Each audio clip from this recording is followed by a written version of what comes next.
हाँ जी, एक बात पूछनी है। पूछिए।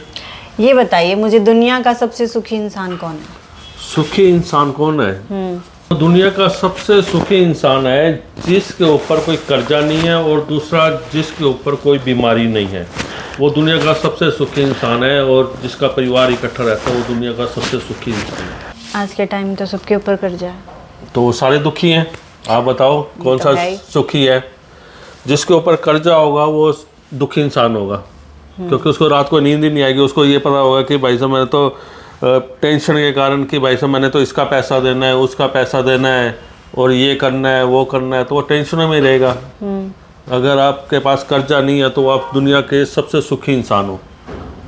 और आप दाल रोटी से भी खा लोगे ना, प्याज से भी रोटी खा लोगे, तो उसमें भी आपको चैन आएगा कि हाँ भाई मैंने किसी का देना तो नहीं है। तो वो है इंसान, सुखी इंसान है। और दूसरा फिर सुखी इंसान उसको भी कहते हैं अगर उनके माता पिता उनके साथ रहते हैं, उसको भी सुखी इंसान कहते हैं।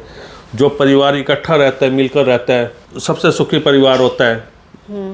क्योंकि एक बारी क्या हुआ कि मैं एक कहानी बताता हूँ मैं तुझे। अच्छा, कहानी क्या है कि मैं तुझे एक बात बताता हूँ कि एक ही परिवार में ना सारे फैमिली रहती थी, बहुत खुश रहते थे वो। ठीक है। तो जब माता लक्ष्मी ने कहा अब तो मुझे ना वापसी जाना पड़ेगा, अच्छा, तो मुझे ना सब कुछ इनसे लेना पड़ेगा, जितना मैंने इनको दिया है मैं सब कुछ वापसी इनसे ले लेती हूँ।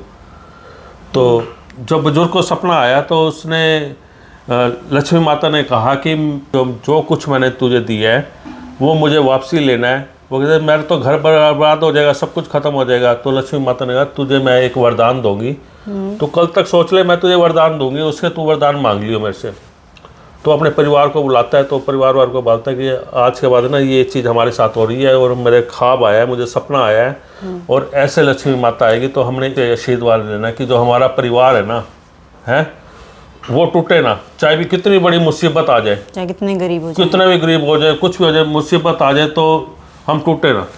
तो जब लक्ष्मी माता आई तो उसने कहा कि देखो जी, मैं तो जो मैंने आपको दिया है मैं अपना वापसी लेना चाहती हूँ, मेरे से कुछ और वरदान मांगो तुम्हें। उन्होंने कहा जो हमारा परिवार है ना वो इकट्ठा होना चाहिए, कितनी भी मुसीबत आ जाए ना तो वो टूटना नहीं चाहिए।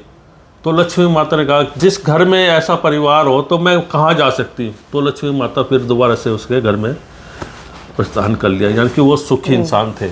मतलब कुल मिला के ये है सुखी की जीवन। तो फिर इस सब में भगवान का क्या रोल है?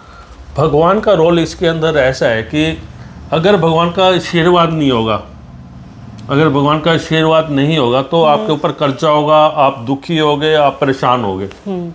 तो अगर भगवान का आशीर्वाद है और घर का पूरे परिवार का आशीर्वाद है तो आप कहीं भी दुखी नहीं हो सकते। तो जब भगवान का आशीर्वाद होगा पूरा परिवार इकट्ठा ही रहेगा।